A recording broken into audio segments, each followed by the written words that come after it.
morning guys. So na ako'y na-learn sa akong latest nga experience. Um, First time na ako magkuha og kanang na business permit man god. And then gibuhat sa isa ka office na nako gias didto. Nya kanang musod ka isa ka office dili ka mailangan bitaw ka. So pag start nako og asa adto nga office is ang iyang mga tubag ko kasabot. Kay natural first time. Wa pa na ako na experience at the same time.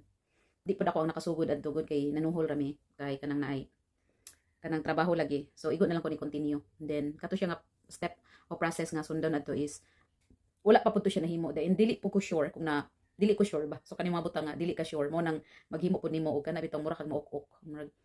And then mao to pagpangutana sa ako nako sa iya ha. Since dili man ko sure pud sa ako ang itubag, so mura pud siya wa pud siya naghatag nako kasiguraduhan, no. So minito say nga wa ko kasabot. So since dili ko sure sa akong itubag sa iya ha, so wa po ko kasabot ug unsa poy iyang gisulti sa ako. So kato nga moment is nanawag ko sa akong bana pag after adto and then akong bana wa pud siya kahibalo. Nana ba murag lutaw ming duha unsay amo ang buhaton and wa pud siya kahibalo. So nabot ko sa point nga gisapot. So that's why kay wa mo ko kahibaw kay kanang kuti kaayo. So decide ko nga muuli na lang ko. So sa dihang padung na ko mo muuli guys, murag nakabiyahe na gud ko mga pila na to ka meters away agikan sa office.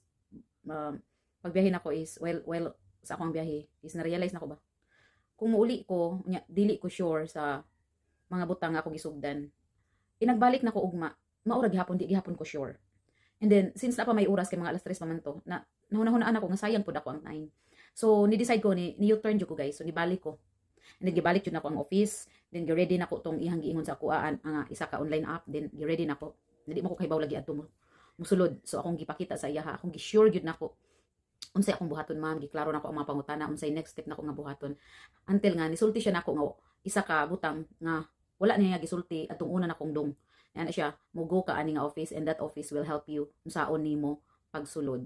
So that thing is okay, so naisa ka office nga mo help sa ako So naghatag siya nako og kanang na something murag okay na aday mo help sa ako about this kanang online nga ako ang sudlan. So pag adto nako sa sulod sa ilang office, I was really entertained and then adto nga office is ang ilang mode is makalipay then nakahatag yun sila og kagaan and then along the process along the way hantud ko nahuman is giguide jud ko nila step by step and then kanang naay nahuman gyud ko adtong isa ka step sa pag-apply sa business permit and then pag out nako dito akong gipasalamatan ganito sila nga yan ako is kanang naay ang inyong office is naghatag og kagaan sa ako ang adlaw so ingan na ang inyong the way you treat customers ana and then niuli ko nga malipayon og satisfied so kay na ako'y nabuhat og na-answer ang ako ang mga pangutana. So I just realized while niuli ko naka-learn ko og something nga murag ni flashback sa ako aba kaning mo basa man ta pulong sa Ginoo na mga mag-flashback nga more siya musibo sa imuhang mga kaagi.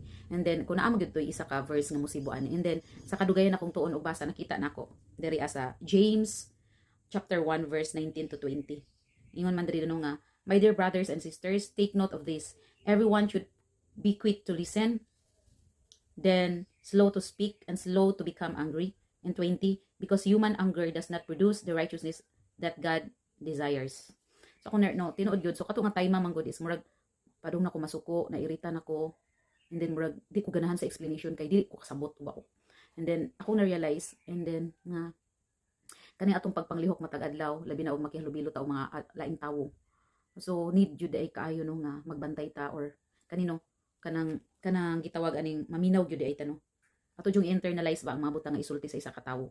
And then as long as we can kinahanglan nato i-master ang atong emotion. Kay kaning kung dili nato ma-master ang atong emotion, dili ta maka-decide og insakto. And then so kung dili ta maka-decide og insakto, dili na siya mo produce og mga maayo nga butang og di na siya mo produce og kana bitaw makalampos ka sa isa ka butang. Makalampos ka or makuha to nimong isa ka butang imong tang gikinahanglan. So that's why ani nga situation is very refreshing siya kaayo nga na-learn jud nako ni nga butang. So sa akong pag-focus sa lain na pud nga mga target or steps sa kabutang naka-register na sa ako ang mind nga I should slow to speak and kanang kuan maminaw gyud and then magbantay nga dili madala sa emotion ang kasing-kasing para dili masuko kay ang pagkasuko makalangay no sa tanang butang or dili ta maka-insakto og desisyon dili maghatag na to og maayo nga panghunahuna aron maka-desisyon ta og insakto. So and then ang ang kiman ang status imong kasing-kasing maghatod pud nimo og kanang naay dinalian nga pag-abot sa imong mga desire o tinguha sa imong kinabuhi. Because that is the word of God. Muna siya gitawag og wisdom na sila. So mo lang to. Thank you for listening, guys.